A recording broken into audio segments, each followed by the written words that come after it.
In a quiet park, a little girl points at a lonely black boy and cries out, "Daddy, that's my brother." Her father, wealthy, white, and successful, freezes. The boy's face mirrors his own. In that instant, a buried past, a hidden child, and a mother wronged all come crashing back. What happens next will shake everything he thought he stood for. This heartwarming story will make you question where loyalty ends and love begins. So, where in the world are you watching from?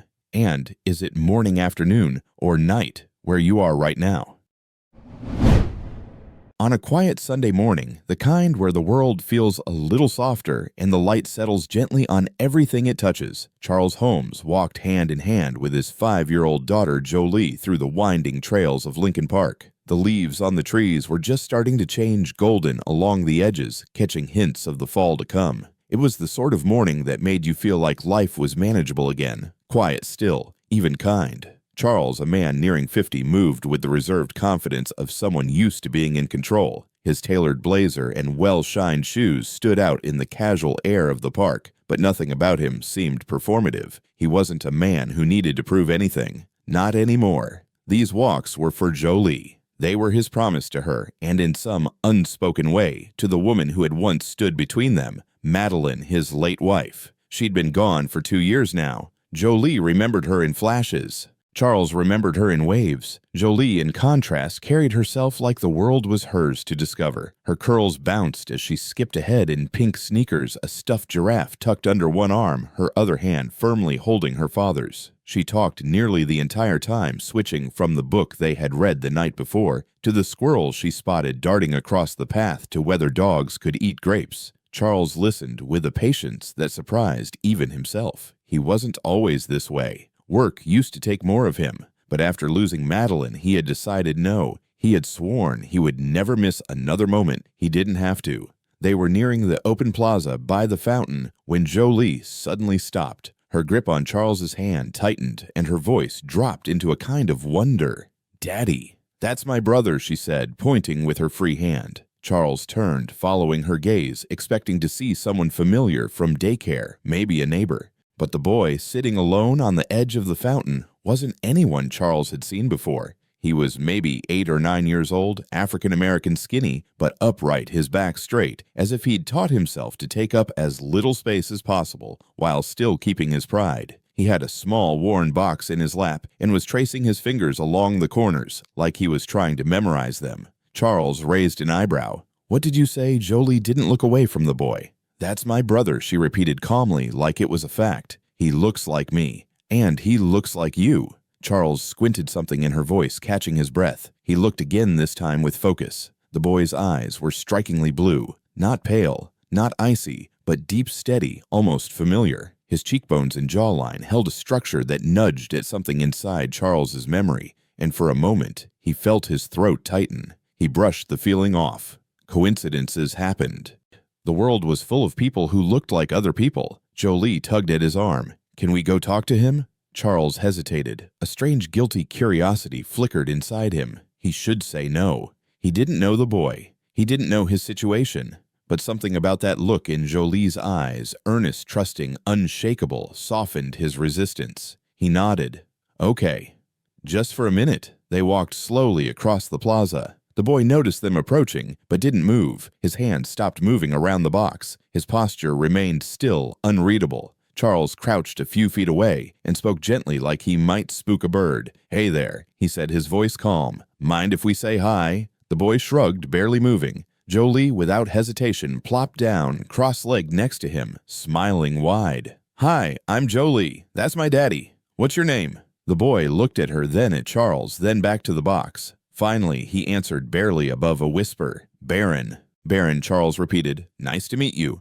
Baron didn't respond. Jolie leaned in a little. "What's in the box?" Baron clutched it tighter. "Just stuff," he said. Charles noticed how thin his jacket was, how his sneakers looked like they were a size too small, the soles beginning to separate. He also noticed how calm the boy seemed. Not scared, not friendly.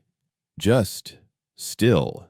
Like someone who had learned to keep his distance, not because he wanted to, but because experience had taught him that was safer.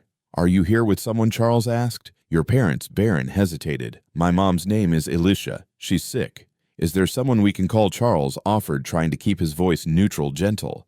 "A number or address?" Barron shook his head slowly. "She said not to talk to strangers." Jolie tilted her head. "We're not strangers if we're family," she said simply. Barron gave her a look that was part amusement, part disbelief. "We're not family." "Yes, we are," Jolie said, completely certain. "I can feel it." Charles glanced at her, his heart catching again. It wasn't just what she said, it was the ease with which she said it. No hesitation, no doubt. She didn't care about skin color or age or how improbable it was. She just felt it. And somehow, looking at Baron Charles couldn't bring himself to dismiss her. There was something too familiar in the boy's features, something that stirred a memory. He searched his mind trying to place it. Could it be? No.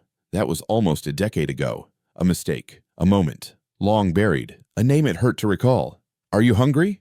Jolie asked Baron. He shrugged again, but his eyes lingered a second too long on the sandwich bag in Charles's hand. Jolie noticed. She turned to her father. "Can he have mine?" Charles opened the bag and handed it over without a word. Baron took it slowly, as if unsure it was real, then unwrapped it with care. He ate quietly, methodically, chewing slowly like someone used to making food last. Jolie sat beside him, talking now about squirrels and school, and how she named her giraffe Buttons because of his eyes. Baron listened. He didn't say much, but his posture loosened just slightly. He looked less alone. Charles stepped back a few paces, giving them space. His mind was spinning, heart unsettled. There was no way. It had been a single night years ago. No follow-up, no explanation. He had moved on. He had gotten married, had Jolie, lived his life. But now this boy with eyes like his face, like his name, unfamiliar but presence undeniable, was sitting beside his daughter, eating her sandwich, looking like someone who had belonged there all along. He didn't want to believe it. He wasn't ready to believe it, but he couldn't look away.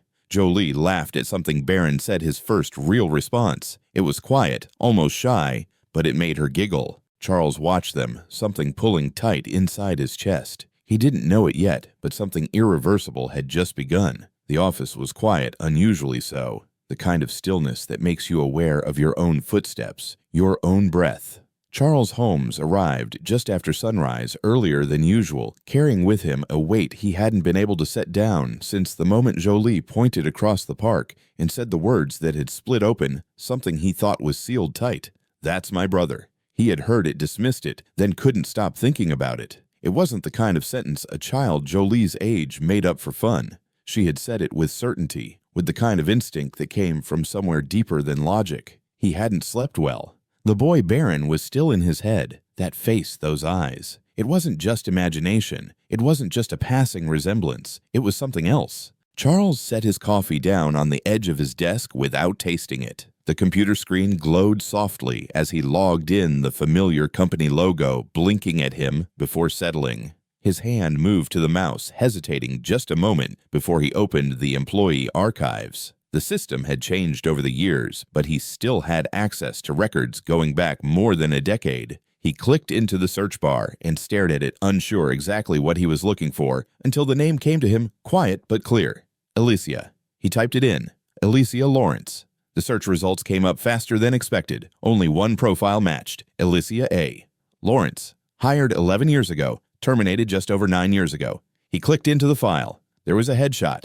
It was grainy, a standard ID photo, but unmistakable. Her eyes looked the same as he remembered, sharp, focused, but weary in a way that went beyond long hours at a desk. Her personnel notes were thin. Job title, Financial Compliance Analyst. Performance satisfactory. Final note, terminated due to administrative oversight failure. No details, no room for nuance. Just a line. Charles leaned back slightly, jaw tight. He barely remembered the case. There had been some kind of audit, a discrepancy in quarterly filings. The legal team had advised swift action. Public trust was shaky back then. It was right before the merger. They needed to be spotless. Someone had to take the fall. And Alicia, quiet, efficient, not high on the ladder, was the easiest name to cross off. He had signed the termination himself. The thought made his stomach turn. He dug further and found an old email in his archived inbox. Subject line, final note. It was from Alicia, sent the day of her termination. Charles clicked it open. Mr. Holmes, I respect your decision and understand that sometimes outcomes are determined by more than truth. I just want to say I did the job I was hired to do. I stood by the numbers. I didn't lie. If someone had asked me, I would have told them everything. But no one did. Anyway, thank you for the opportunity. I hope your company continues to grow and lead with integrity. Elysia A. Lawrence.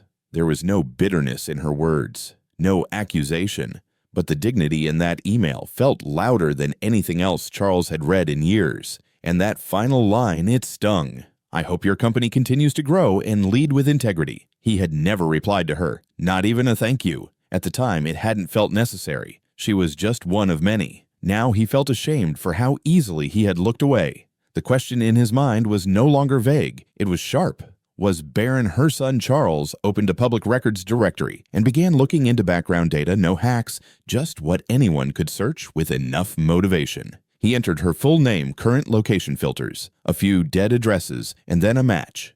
A South End apartment building. Modest, run down. He pulled up the associated household information. Her name was listed as tenant, and just under it in the same unit was another name, Barron Lawrence, age 9, relation son.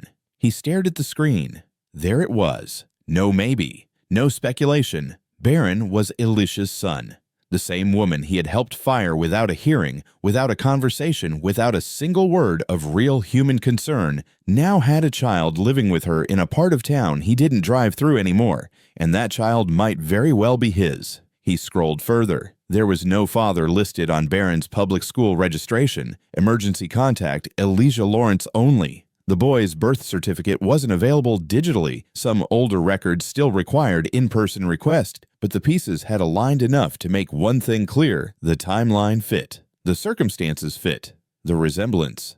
That wasn't coincidence anymore. Charles leaned back again, his spine stiff, his jaw clenched tighter than before. This wasn't just guilt. This was failure. Failure to notice, failure to act, failure to care enough when it might have changed everything. He remembered something else now, a flash from almost 10 years ago, a short period of time when Elysia had started coming to meetings early, offering insights that went beyond her role, speaking with a careful kind of boldness. They'd stayed late once working through a deadline. Nothing improper happened. No line was crossed. But there had been warmth. There had been something. A glance too long. A silence too meaningful. They had shared something human. And then within weeks, the audit crisis. Her name had come up. He had signed off, and she was gone. Now he knew she had never really left, at least not from the consequences. He closed the laptop gently like it might break under the weight of what he had just confirmed. Barron was her son, and if Charles was honest with himself, and it was time to be honest, there was a very real chance the boy was his son too. He stood up and walked slowly to the window. The city outside moved like it always did, ruthless, indifferent. But something inside him had shifted. This wasn't about regret anymore. It was about responsibility. He couldn't undo the past,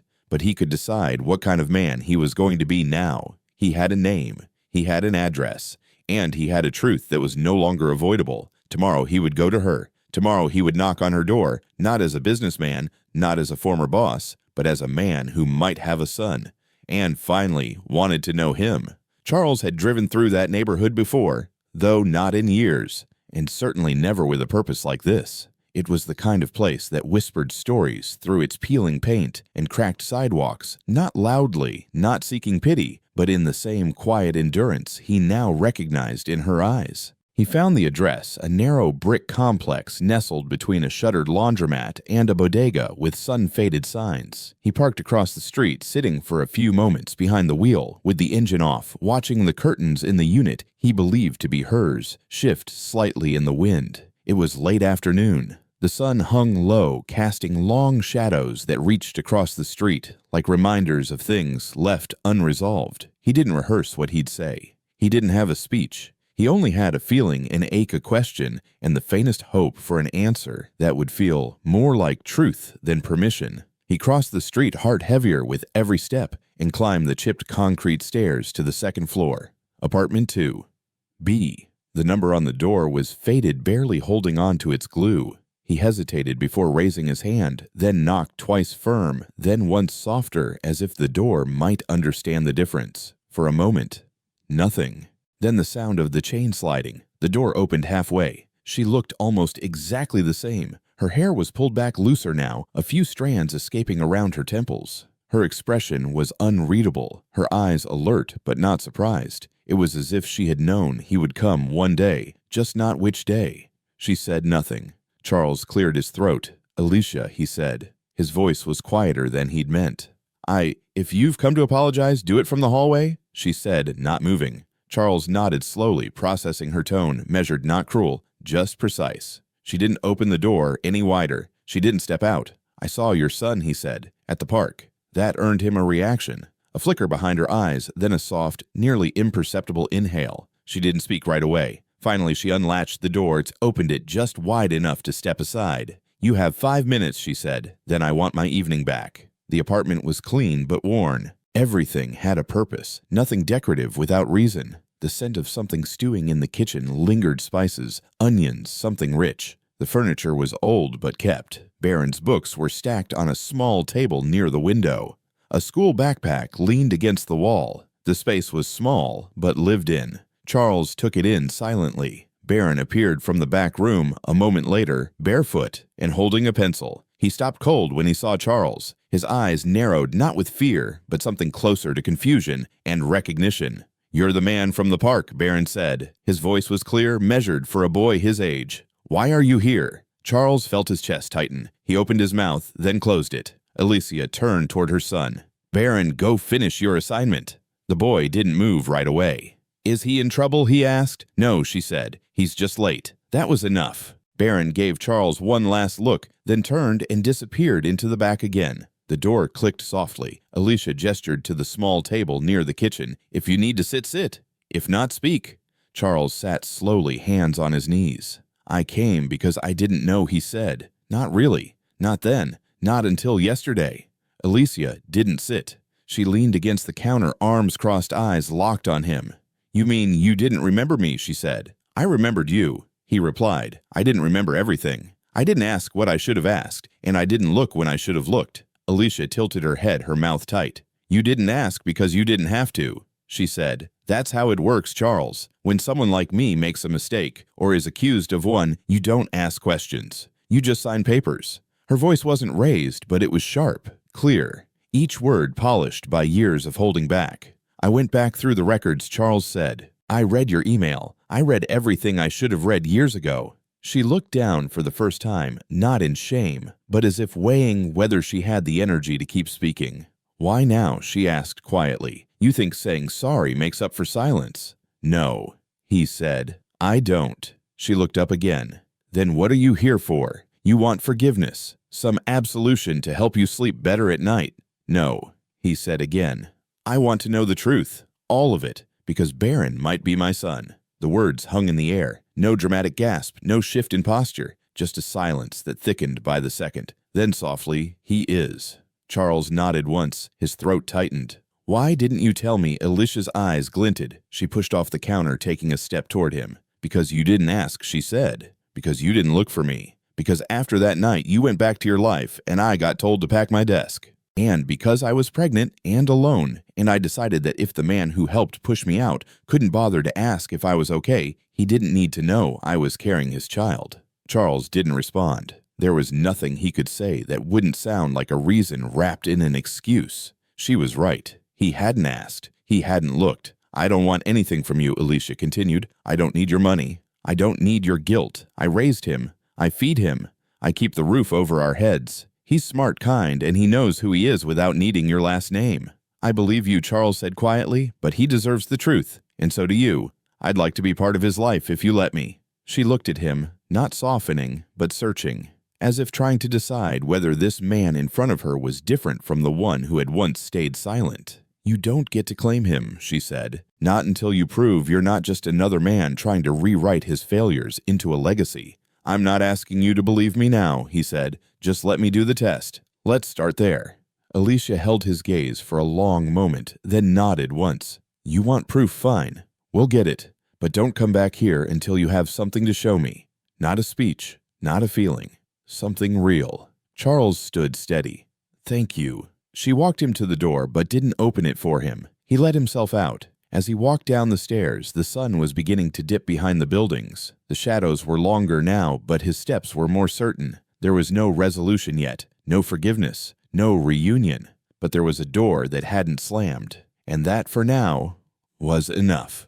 Charles didn't sleep the night after the visit. He didn't even try. Instead, he sat in the corner of his bedroom, lights off, laptop closed, staring out the window at the city that kept moving even when everything in him had come to a standstill. The words Alicia had spoken echoed not because they were harsh, but because they were true. You didn't ask. You didn't look. He thought of Baron's eyes. That question, why are you here? Not scared, just wary. Too aware for a child his age. The same awareness Charles remembered seeing in Alicia all those years ago, and now it lived in the boy too. He didn't know what he was to Baron yet. A stranger, an intruder maybe. But that question, who the boy was to him, needed an answer. Not for clarity's sake, not for closure, but because that boy had the right to know who he came from, who had abandoned the truth, and who maybe was ready to face it. By morning, Charles had already called a legal contact and arranged for an independent DNA test through a reputable clinic. Everything would be handled cleanly, transparently, with no ambiguity.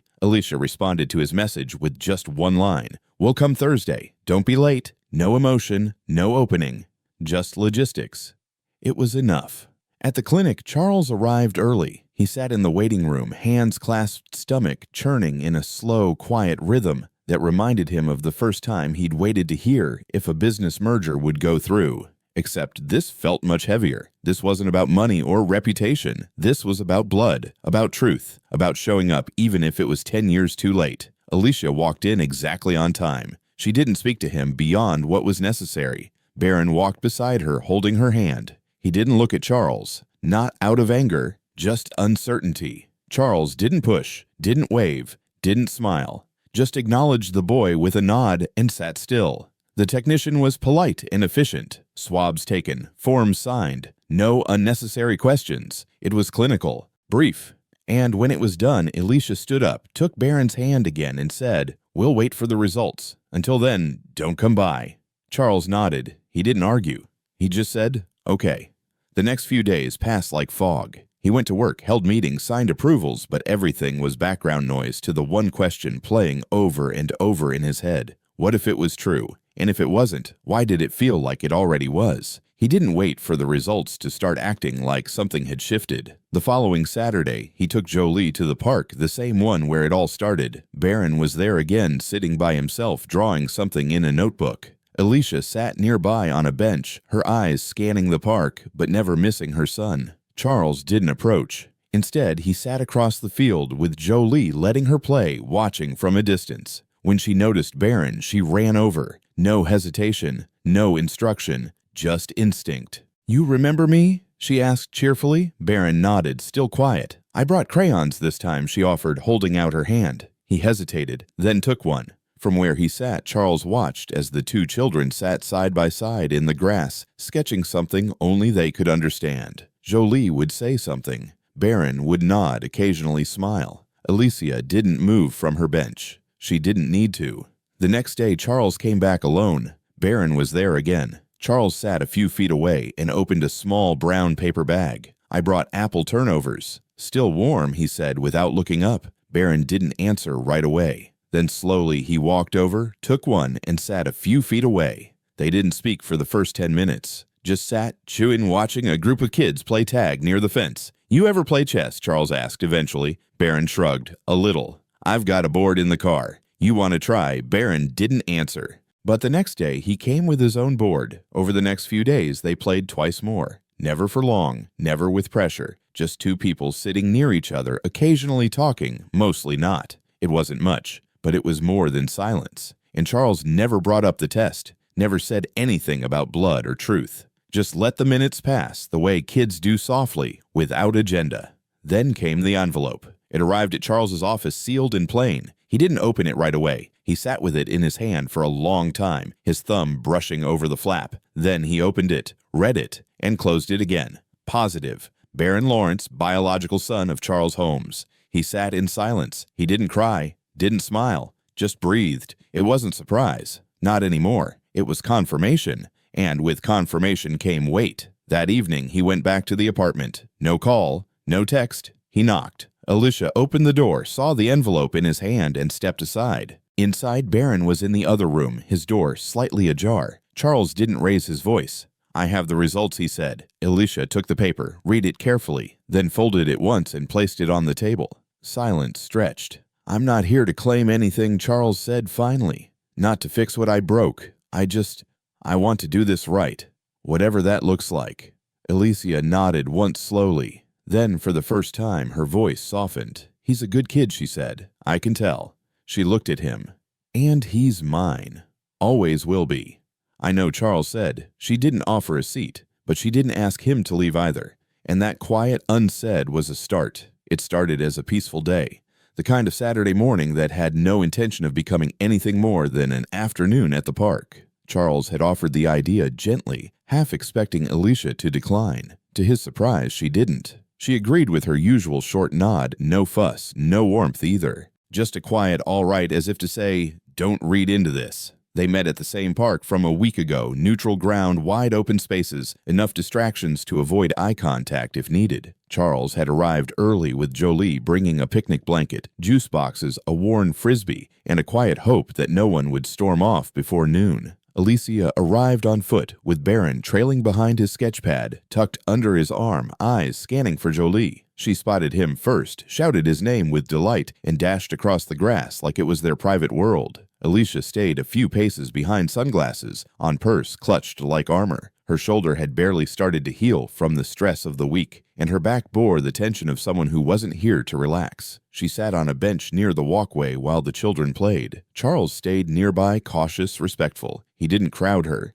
didn't try to talk too much. Just kept one eye on the kids, one on her, not as a man courting forgiveness, but as a father trying not to mess this up. Barron wasn't speaking much. He mostly watched Jolie answering her questions in nods, occasionally smiling when she handed him things: a small plastic dino from her pocket, a purple ribbon for his wrist, a juice box he didn't ask for. She didn't notice his reserve. She was too busy being 5. It should have been an uneventful moment. Charles looked down to tie his shoe. Alicia pulled a bottle of water from her bag. Jolie let out a high-pitched squeal, not of fear, but excitement, and chased her red rubber ball that had bounced away during their make-believe game of pirate treasure. It rolled down the slight slope of the park and onto the paved path that looped around the parking lot. The ball didn't stop there. Jolie didn't either. Jolie Charles called out, standing quickly, his voice already shifting into alarm. But she was too fast, and the SUV was too close. The vehicle, a dark blue Escalade, was backing out slowly from a parking space. The driver, preoccupied with a phone on the passenger seat, wasn't looking straight back, just glancing at the rear view with one eye. Charles ran, but someone else was faster. Alicia dropped her water purse, falling to the ground, and tore across the path like she was born for it. She didn't yell, didn't scream. She just moved. Her sandals slapped the pavement, her arms pumping harder than her legs. Jolie was 3 feet from the car. Alicia reached her just in time to hook an arm around the girl's waist and spin, shielding her body with her own. The side mirror caught Alicia in the shoulder. The sound was sharp, hollow, a crack of bone, or maybe just force. Her body twisted midair, and she hit the pavement with a dull thud. Back first arm twisted awkwardly under her. Jolie bounced off and tumbled onto the grass nearby, screaming from shock rather than pain. The SUV slammed on the brakes. Charles dropped to his knees beside them. His mind had gone blank except for one word: please. Please be okay. Please move. Please don't close your eyes. Jolie was curled up on her knees beside Alicia's head, sobbing. "I'm sorry, Mom. Alicia, I'm sorry. I didn't mean to. I didn't know. Please don't be hurt." Alicia's face was tight with pain, but her good hand reached up and found Jolie's curls, smoothing them gently. "It's okay, baby. You're safe. You're okay," she whispered, voice barely above a breath. Charles hovered beside her, his eyes wild, breath shallow. "Don't move," he said to Alicia, one hand behind her neck, the other fumbling for his phone. "You saved her, God. You saved her." Barron stood nearby, eyes fixed on the scene like it wasn't real. His hands were balled into fists, knuckles, white lips trembling. He hadn't moved from where he was sitting. But his eyes, they were on his mother, like she was the only thing holding the world together. The driver of the SUV had stepped out, pale, shaking, apologizing. "I didn't see her. I swear I didn't." Charles waved him off without speaking.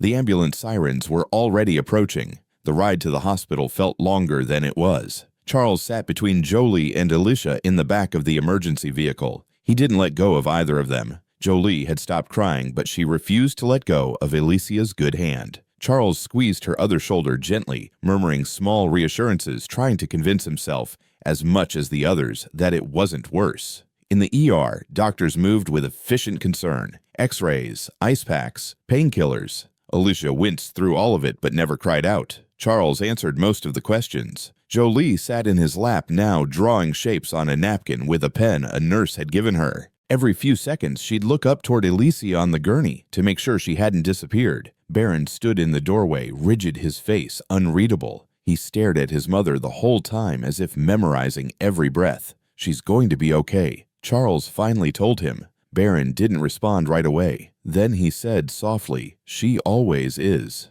Later, when the chaos calmed and the room was still, Charles returned to Alicia's side. She lay on her back arm in a sling, head propped slightly, staring at the ceiling. "You didn't have to." Yes, she cut him off. He stopped. "I didn't think. I just moved. That's what mothers do." He nodded. "And she called you Mom," he said. Alicia's eyes closed for a moment, then opened again. "I heard." Jolie padded into the room, then holding a crumpled napkin. "I made us," she said proudly, handing it to Alicia. The drawing was rough stick figures, smiling faces, but unmistakable. 4 people holding hands under a sun. Names scribbled in block letters: Daddy Charles, Mommy Alicia, Jolie, Baron. Alicia took the drawing with her good hand. Her eyes welled, just for a moment. Baron stepped inside, slow, hesitant. His voice was quiet. "Can I sit next to you?" Alicia smiled gently.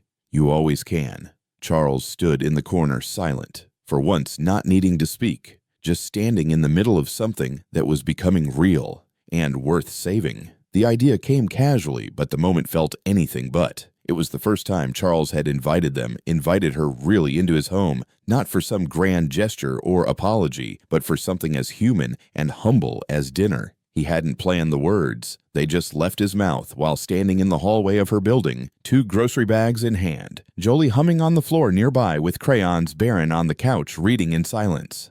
"I was thinking, if you're up for it, I'd really love to have you all over. Just a meal. Nothing complicated." Alicia looked at him, then down at her arm, still in a sling, shoulder stiff and bruised from the accident. "I can't really cook with one hand, Charles. I wasn't going to ask you to," he said quickly. "I just thought we could all be in the same room. Maybe I could order something or—" "Try not to ruin spaghetti." She raised an eyebrow. "Order something and feed Gumbo to a microwave." He tried a small smile. "Fair point." She paused, clearly turning something over in her mind. Then, to his quiet surprise, she said, "If I'm going to show up in someone else's house, it's not going to be empty-handed. I'll cook, but I'll need help. And I don't mean hovering in the doorway asking if I need water help. I mean chopping, lifting, stirring, shutting up, and listening help." Charles nodded, hands slightly raised. "Yes, ma'am." She turned back inside without another word. The door closed gently, but not coldly. That was her yes. And when they arrived later that evening, Baron held the pot of raw shrimp, and Jolie had a box of jasmine rice hugged to her chest like a prize. Alicia carried nothing except herself, her purse slung across her good shoulder, her eyes scanning the penthouse with wary curiosity. The space gleamed with understated wealth, high ceilings, neutral tones, thick curtains, a kitchen that looked more photographed than used. Still, she didn't flinch. She walked in like someone who knew her presence didn't require apology. Charles gestured toward the kitchen. "Everything's cleaned and cleared. Counter space is yours. I'll need a cutting board, big pot, butter, and patience." "I've got 3 of those," he quipped. "We'll figure out the butter." The first test came fast. Alicia reached to open a cabinet with her good arm, then stopped short. The strain pulled at her shoulder and made her inhale through clenched teeth. Charles noticed, but didn't say anything. He just stepped beside her, opened the door, and stepped back. "Thanks," she said without eye contact. They settled into an unusual rhythm. Alicia gave clear instructions. Charles fetched and chopped. Baron helped peel the shrimp with practiced hands, his face calm but focused. Jolie darted in and out like a happy bee, occasionally asking to stir something or pass an onion.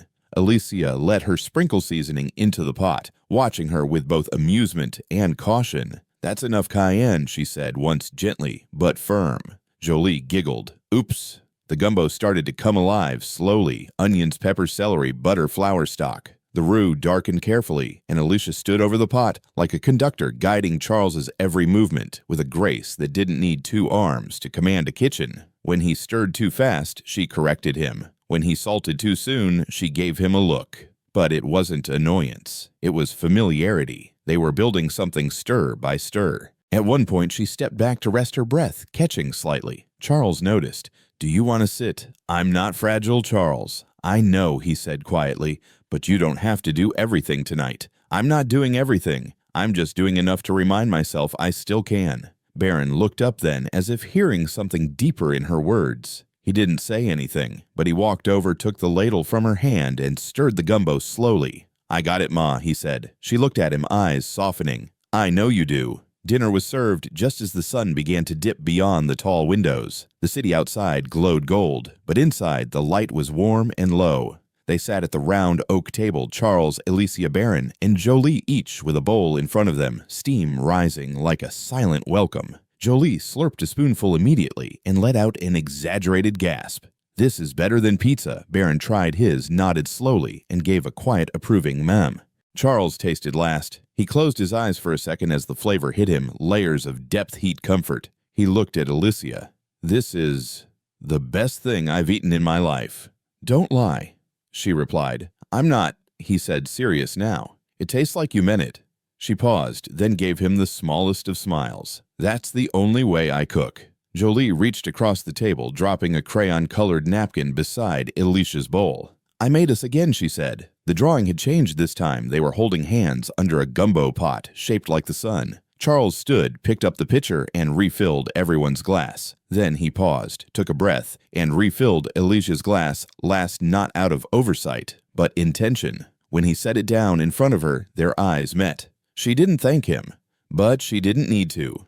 Barron glanced around the table as if taking inventory. His shoulders seemed to relax for the first time all week. He reached for a slice of bread, broke it in half, and handed one piece to Jolie. Alicia watched the quiet exchange, then leaned back slightly. Her body hurt, but something in her chest was lighter.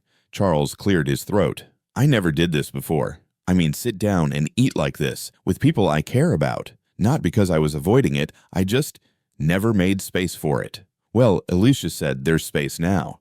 And there was. In the clinking of cutlery and the low jazz playing in the background, in the way Jolie leaned her head on Barron's shoulder, and he didn't shake her off, in the way Charles waited for everyone to finish before standing to clear a plate. No grand declarations were made. No one labeled what they were becoming. But it was clear this was more than a meal. It was a table being rebuilt, with one hand in a sling, one hand offering help, and 4 seats filled by choice. Alicia said nothing when Charles helped her with her coat later. She didn't pull away. Outside, when Barron looked up at the stars, he said simply, "That felt like a family." Charles turned to him quiet. "It is." For once, no one disagreed. The next morning, everything changed. Not in the way anyone expected, not with a shout or a knock at the door, but with a buzz on Charles's phone at 6:47 a.m. He was in the kitchen, alone, rinsing out Jolie's water bottle, when the screen lit up with a text from one of the junior partners at the firm. "You might want to see this. Page 6. This one's going wide." His heart didn't race, not right away. But there was a pause, a mental bracing before he opened the link. A grainy long-lens photograph filled the screen, him and Barron standing outside a pharmacy, the boy looking up as Charles held a paper bag and placed a hand gently on his shoulder. The headline above it, in bold white Wall Street's "Family Man Home's Hidden Son Comes to Light." And then, in smaller font, "Billionaire CEO's private life raises eyebrows on Park Avenue." Charles stared at the photo. The bag in his hand was full of gauze and painkillers for Alicia's shoulder. They'd gone to the drugstore after dinner while Jolie napped. It had been uneventful, quiet, a moment of ordinary kindness. But now it was page 1 on gossip blogs. He looked down the hall toward the bedrooms. Everyone was still asleep, for now. By 9 a.m., his phone was buzzing nonstop. Emails, voicemails. A board member called directly. "We're fielding questions from media consultants. Can we get a statement?" Charles didn't answer. He stood at the kitchen window instead, watching the street below. His world had shifted again, but the traffic still moved like nothing had happened. By noon, it was everywhere. Financial news networks, gossip columns, social media posts. Some comments were supportive. Many weren't. Typical. Another do-gooder with a PR stunt. "He's gone woke." Great. That poor kid used for image. Jolie saw it first. She came into the living room holding a tablet. Daddy, someone at school said you're famous now. Charles looked up. Why would they say that? She showed him the screen, his face, Baron's Elysia in the background, captured and cut into a meme. The caption, "The Modern American Family," sponsored by Guilt. Baron walked in behind her, saw the image, and froze. He didn't speak. His eyes moved from the screen to Charles, then to Jolie, then down to the carpet. Charles took the tablet, turned it over, and set it face down on the coffee table. "I'm sorry," he said quietly. "This wasn't supposed to happen this way." Elysia appeared in the doorway, arm still in a sling wrapped in a gray cardigan. "It never is," she said flatly. "People don't need a reason to feel entitled to our lives. They just take the pieces they want." There was a long silence. Baron moved to the couch and sat down, hugging his knees. Jolie climbed beside him and rested her head on his arm. She didn't say anything, but she didn't move away either. That evening, things got worse. Charles received an intercom call from the building concierge. "Mr. Holmes, we've had a few residents express concerns about the new living arrangements." He was stunned. "Concerns?" "Yes, sir. Someone reported increased noise, unusual guests, possible disturbances. None confirmed, of course, but we're obligated to document it." Charles pressed his lips together. "Who called? I'm not at liberty to say." He hung up before anger could make him say something reckless. That night, after dinner, the landline rang. It was a number he didn't recognize, but he picked up anyway. "Mr. Holmes," a woman's voice said, "some of us bought into this floor expecting a certain level of consistency. Who is this?" He asked, his voice calm but cold. "We're just asking that you consider the broader image here. This is a community." He didn't yell. He didn't argue. He simply said, "You want consistency. Here's mine. I don't abandon my family." He hung up. The next morning, a crisis meeting was called at the firm. Charles sat at the head of a long glass table surrounded by executives and legal counsel. A few looked away when he entered. Others offered forced smiles. One board member cleared her throat. "We've seen a 20% spike in online chatter. Some of it is sympathetic, but our client confidence index has dropped." Charles listened. He didn't interrupt. A younger partner chimed in. "Your personal choices are yours, of course, but in this climate, identity narratives get politicized quickly. We need to clarify your stance." He leaned forward. "Clarify, yes. What's the message, Charles, is this? A family matter, a philanthropic pivot, a personal mistake." Charles exhaled, slowly, firmly. "I spent most of my life avoiding anything that looked like family. Now I have one. I won't apologize for that." One of the older board members sighed. "We're not asking you to apologize. We're asking if this will affect your leadership." He looked around the room, all of them staring. "Being a father doesn't make me less of a leader," he said. "But if this firm believes I have to choose between protecting a child and protecting our portfolio, then maybe I need to stop being CEO before I stop being a father." Silence. Heavy, quiet, pin-drop silence. No one challenged him after that. Later that evening, Charles returned home. He opened the door and was greeted by the smell of vanilla and something sweet. Jolie was icing cupcakes. Baron was helping by lining muffin trays. Elysia stood nearby watching them, with one arm across her chest, the other in a sling. She looked tired but peaceful. "You're home early," she said. "I walked out of a meeting," he replied. "Why?" "Because they asked me what I stood for. And I told them." She watched him carefully, reading between the lines. "And I think they understood. Or at least they heard me." She gave a slow nod, then said nothing else. Jolie looked up from her cupcake and grinned. "We're making chocolate Baron's favorite." Baron shrugged. "I didn't say favorite. I said it's good." Charles walked over and picked up a spoon. "Then let's make it great."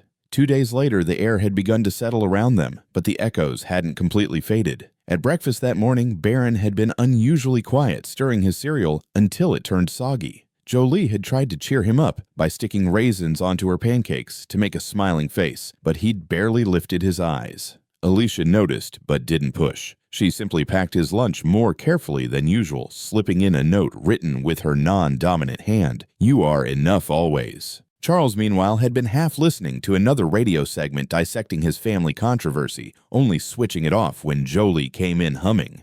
Later that afternoon, Baron stood just outside the school's metal gate, holding Jolie's pink unicorn backpack in one hand while she bounded out of the front doors. Her cheeks were flushed from play, her hair wild and loose. She ran up to him with a smile like nothing in the world could be wrong. "Guess what? We got stickers for listening." she said proudly, "but I gave mine to Avery because hers fell in the toilet." "That's fair, right?" "Yeah," Barron said softly, adjusting the backpack strap. "That's fair." They started walking down the sidewalk together. It was one of those quiet, in-between days where the season wasn't sure if it wanted to be winter or spring. The sky was cloudy, but the wind was warm.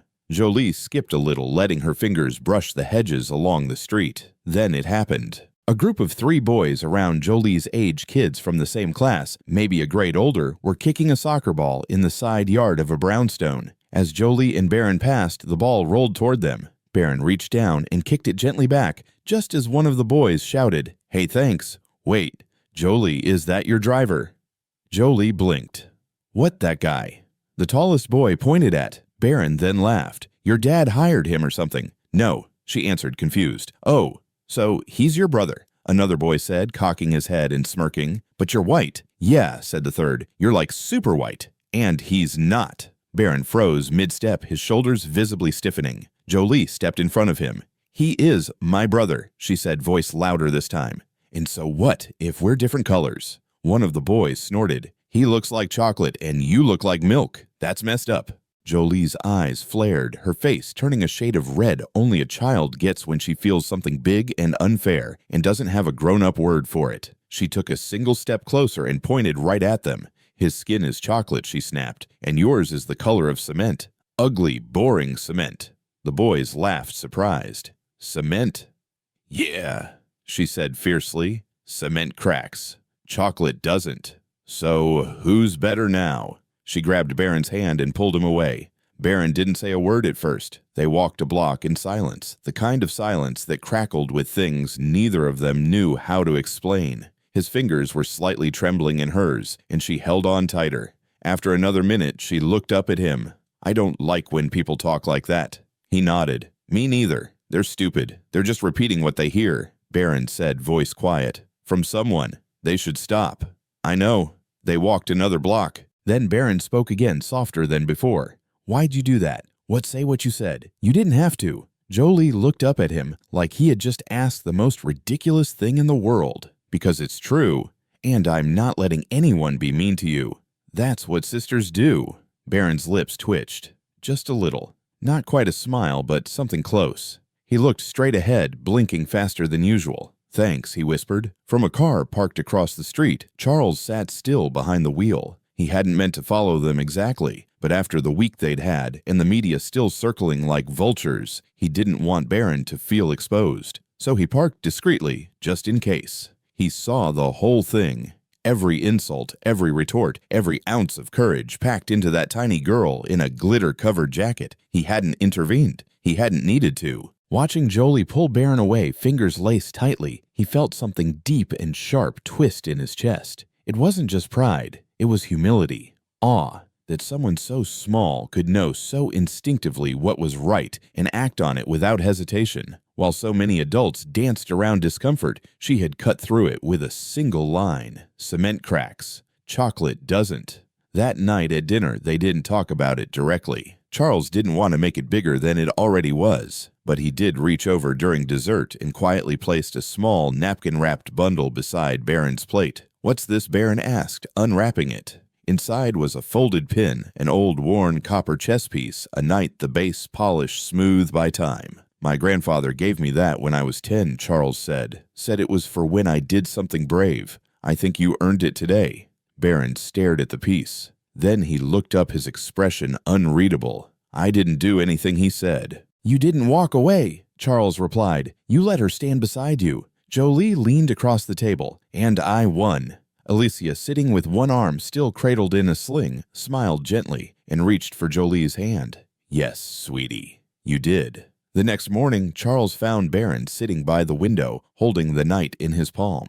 Not playing with it, just holding it, like it meant something he wasn't quite ready to say. But he would. In time. The sun was starting to dip below the trees, casting long shadows across the backyard and bathing the garden in a soft amber hue. It was one of those evenings where the light lingers a little longer, as if it doesn't want to say goodbye just yet. Jolie was sprawled across a blanket on the grass, her markers scattered around her like small explosions of color. Baron sat next to her calm as ever, carefully helping her outline the trunk of a tree in one of her many drawings. 4 stick figures stood under that tree. One of them was wearing glasses, one had curls like his, one had a bandage on her arm, and the last had a balloon in her hand. Alicia sat on the porch steps, a light shawl over her shoulders, her injured arm still in a soft sling. Her eyes followed her children, yes, both of them now, and she exhaled in a way that sounded like release, like something had been lodged in her chest for years and was finally softening. It had been a long day, a long week, a long decade. But this evening felt different. It felt steady.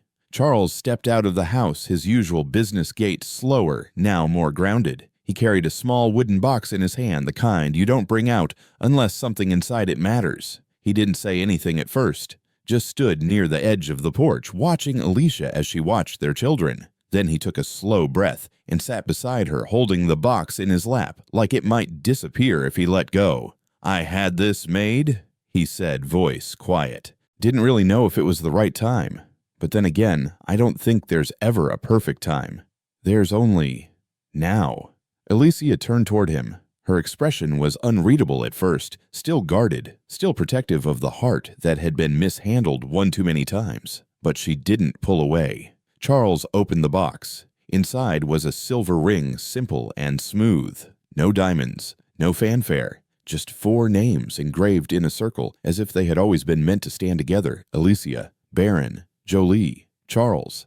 "I'm not asking you for anything you're not ready to give," he said softly. "I'm not rushing you. I'm not trying to fix what I broke with one gesture. I want you to know I see this. I see you, I see them, and I want to be part of it. Every day. Not because I have to, because I want to." Alicia blinked slowly. Her lips parted like she wanted to say something, but instead she looked down at the ring, then back at him.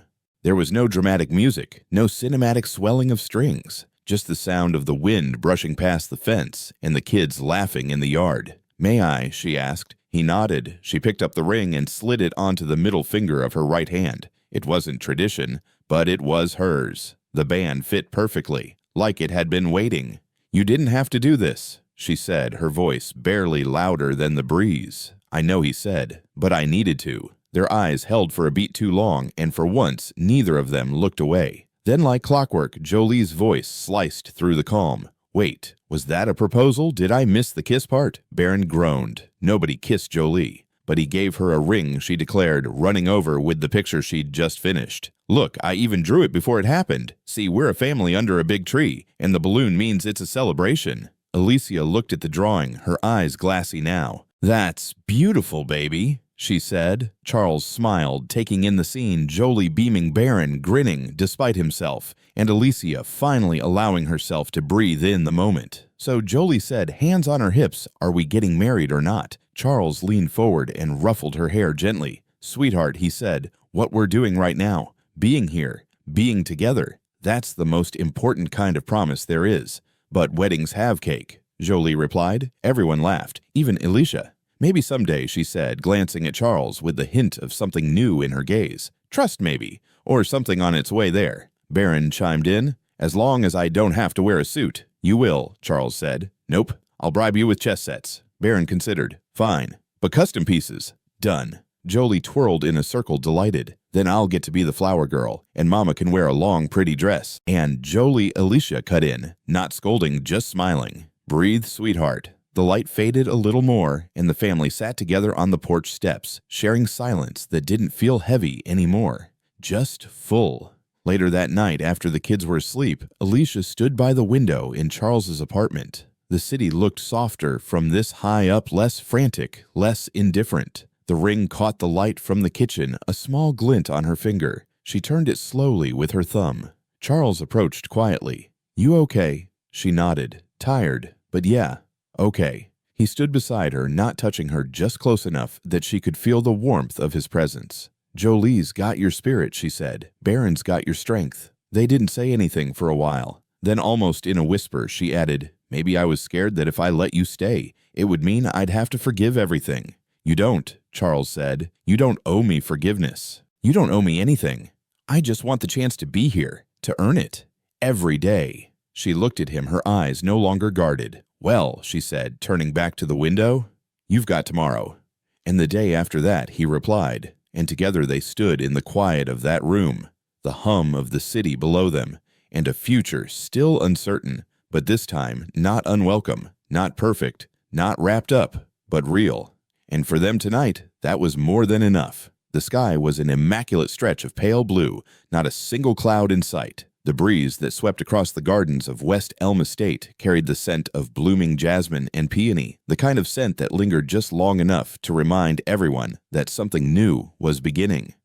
Rows of white chairs lined the stone path, their satin bows fluttering lightly in the wind. Beyond them, a grand floral arch stood draped in ivory and gold, standing tall against a backdrop of trimmed hedges and swaying birch trees. Guests had begun arriving nearly an hour early. Some came curious, some came supportive, a few unsure, but they came nonetheless. Most had never seen Charles Holmes in anything but tailored suits behind closed boardroom doors. Now he stood beneath the archway, his tuxedo elegant but not imposing, his hair neatly combed back, a single white rose pinned to his lapel. He kept glancing at his cufflink, then up the aisle, then back again like a man caught between disbelief and anticipation. Barron was already there, his hands tucked nervously into the pockets of his miniature tux hair, carefully combed, looking every bit like a young man far too serious for his age. He kept checking the velvet box in his pocket, just to be sure the rings hadn't gone anywhere. Jolie stood a few feet ahead of him, a crown of tiny roses on her head and a basket of petals swinging in her hands. Her dress shimmered with a soft champagne hue, and she grinned at everyone who passed like she owned the day. Then came the music. A gentle string quartet began to play, and the crowd turned. Down the aisle walked Alicia Lawrence, arm hooked gently through the elbow of an old friend from the neighborhood, who now smiled with tears in his eyes. Her dress was a stunning sheath of satin and lace, fitted but flowing with pearl buttons trailing down her back, and a veil held gently in place by a comb she said belonged to her grandmother. Her injury from months before had long since healed, but the grace in her walk carried more strength than any sling ever could. Charles could barely breathe. The moment Alicia reached the front, Barron stepped forward, opening the box with just the right amount of gravity for a boy of 9 trying to be a gentleman. Charles took her hand firmly, reverently, and then turned toward the small group seated before them. I was once told that you should never mix business with your personal life. Charles began a nervous half-smile tugging at the corner of his mouth. But if I'd stayed behind that desk, I would have missed the best thing that ever happened to me twice. He turned to Alicia. I made a mistake letting you go. I didn't ask. I didn't listen. But I'm here now, and I'm not walking away again. I may not have all the right words, but I have all the right intentions. And I promise you no more silence, no more distance, only presence. And this promise, I will show up. Every single day. Alicia's eyes had begun to shimmer, and she bit her lower lip, but didn't look away. You didn't save me, Charles, she replied, her voice steady but thick with emotion. You showed up. That's what saved us. A hush settled as they exchanged rings. The officiant didn't have to say much more. The kiss was tender but sure, and Jolie squealed with delight as petals flew around them. The reception was held in the same garden, now transformed into a canopy of light. Lanterns swung from tree branches. The food was a blend of southern comfort and coastal elegance gumbo, and crab cakes, sweet tea, and champagne. Barron snuck a cupcake before dinner. Jolie made 3 new friends before the speeches even started. Alicia danced with her new husband beneath the fairy lights, her laughter freer than anyone had heard in years. At one point during the evening, Charles stepped away for a moment just to look at them. Barron talking animatedly with a few of his classmates, Jolie dragging Alicia onto the dance floor again, her tiny hands pulling at the hem of her mother's dress, and for once the world felt still. There was no corporate board, no scandal, no whisper, just air and joy and presence. The next morning, life resumed. The 2 children stood outside their new school backpacks, secured lunchboxes in hand. Jolie adjusted Barron's collar like she'd seen her mom do before. Barron, in turn, helped her zip her bag. Their hands found each other as they crossed the parking lot, a subtle pact stronger than most signatures. I'll see you at lunch, wedding brother, she whispered, and Barron grinned. Inside the classroom, when asked to draw their family, Jolie sketched 4 people standing beneath a massive tree, all smiling. She handed it to the teacher without hesitation. Underneath, she wrote in pink crayon, crooked but proud, "This is my family. We don't all match, but we belong." And sometimes belonging was the most beautiful thing of all. Thank you, truly, for staying with us through this soul-stirring journey. From the very first moment a little girl screamed, "Daddy, that's my brother," to the day this unexpected family stood hand in hand under wedding lights. This wasn't just a story. It was a reflection of something deeper, the power of truth, the courage to choose love, and the quiet strength it takes to show up, even when it's hard. Maybe you're watching this from a quiet kitchen table or a worn armchair by the window. Maybe you're someone who has lived through injustice. Or maybe you're simply someone who believes we can do better. Wherever you are in the world, thank you for listening with your heart. We tell these emotional stories because they matter, because there's something healing in watching broken things come back together, because heartwarming love stories like this remind us that family isn't always blood. It's who stays, who stands up, who says, "I'm here, and I won't walk away again." If this story moved you even just a little, let us know. Leave a like or a comment. Tell us where you're watching from. What touched you most? Was it Baron's silent courage, Jolie's fearless heart, Alicia's quiet resilience, or the moment the millionaire finally collapsed in tears and rose again, not richer, but whole? And if you'd like to see more touching stories like this, more moments that pull us closer to our better selves, consider subscribing. Your support helps bring these heartwarming stories to life and keeps this channel growing strong. Until next time, take care of your heart and those around you. We'll be back with another story soon. One that we hope will stir your soul just as much. See you in the next one. Join us to share meaningful stories by hitting the like and subscribe buttons. Don't forget to turn on the notification bell to start your day with profound lessons and heartfelt empathy.